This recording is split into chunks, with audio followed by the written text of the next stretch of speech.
Right now, someone in your life might be using a psychological trick on you. And the scary part is, it's working.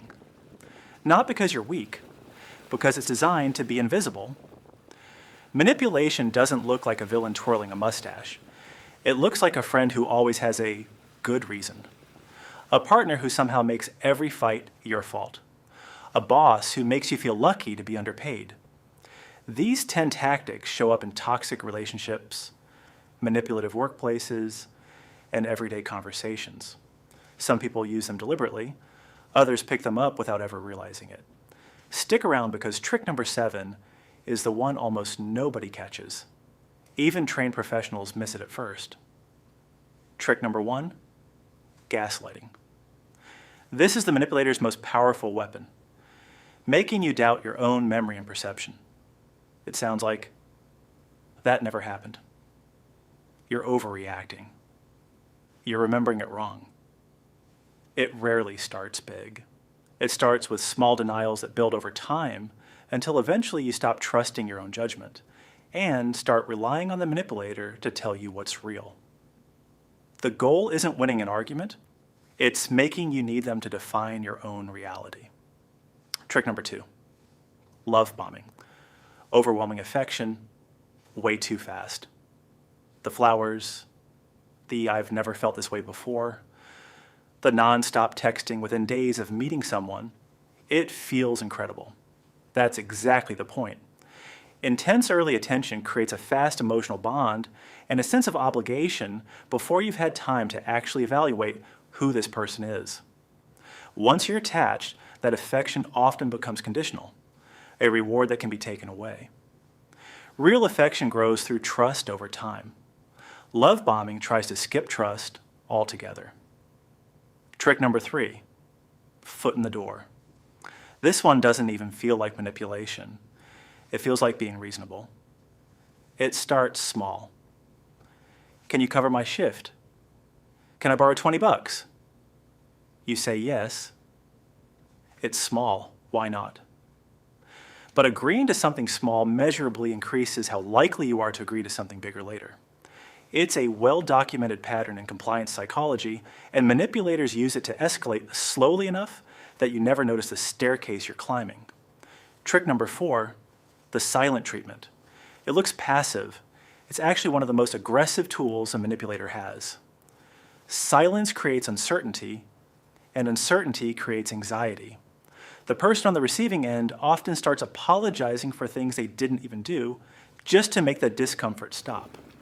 It's punishment disguised as peace, and it trains you to avoid conflict entirely, which is exactly what they want. Trick number 5, moving the goalposts. You finally meet their expectation, and suddenly the expectation changes. You worked hard to earn their trust back. Now they say, trust isn't enough, you need to prove your loyalty too. You get the promotion they said would make you happy. Now it's suddenly not enough responsibility. There is no finish line, because a finish line would mean the manipulator loses control. The goal was never the goal. The chase was. Trick number 6, triangulation. This is when a manipulator brings a third person into the dynamic, an ex, a coworker, a friend, to create jealousy, competition, or self-doubt. My ex never complained about this. Even your best friend agrees with me. Suddenly, it's not two people having a disagreement. It's you, against an invisible jury that's always ruling against you. Triangulation works because humans are wired for social comparison. Bring in a third opinion, and people instinctively question their own position, even when that third opinion was invented, exaggerated, or paid for. Trick number 7, the one almost nobody catches because it doesn't look like manipulation. It looks like concern. It's when someone repeatedly frames your normal reactions as a flaw in you. You get upset about something reasonable and they say, you're so sensitive. You set a boundary and they say, you always have to control everything. You disagree and they say, you have anger issues. Notice what's happening. Instead of addressing what you said, they're diagnosing who you are.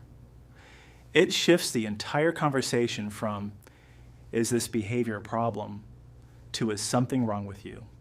And once you start believing there's something wrong with you, you stop trusting your own reactions altogether, which means you stop pushing back on anything.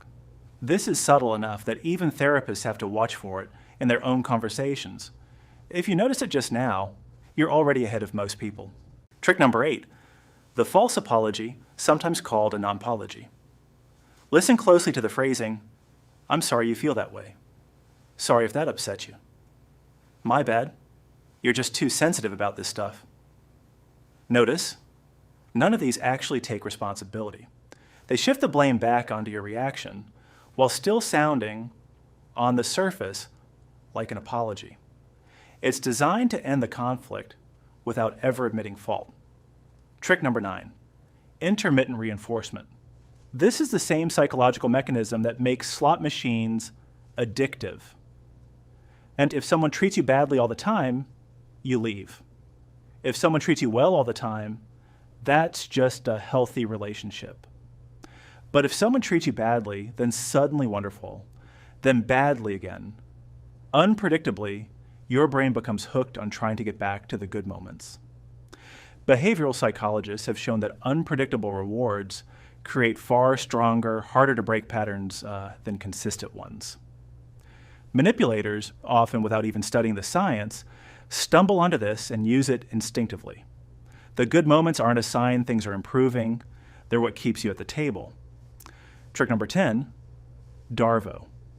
It stands for deny, attack, reverse victim, and offender. It's one of the most well-documented manipulation patterns in psychological research, especially in cases of abuse. Here's how it plays out. You bring up something hurtful they did. Step 1, they deny it happened. Step 2, they attack you for even bringing it up. Why are you always trying to start something?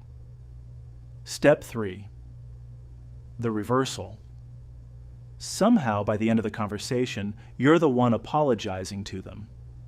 If you've ever walked away from a conflict feeling like the villain, when you're pretty sure you started out as the person with a legitimate complaint, that's DARVO. Here's the pattern underneath all 10 of these tricks. They all work by making you doubt yourself instead of questioning the behavior in front of you. Gaslighting makes you doubt your memory. Diagnosing makes you doubt your personality. DARVO makes you doubt who's actually at fault. Different mechanisms, same target, your confidence in your own perception. The good news? Awareness breaks the trick. Once you can name a tactic while it's happening, it loses most of its power. You don't have to win the argument in the moment. You just have to notice the pattern.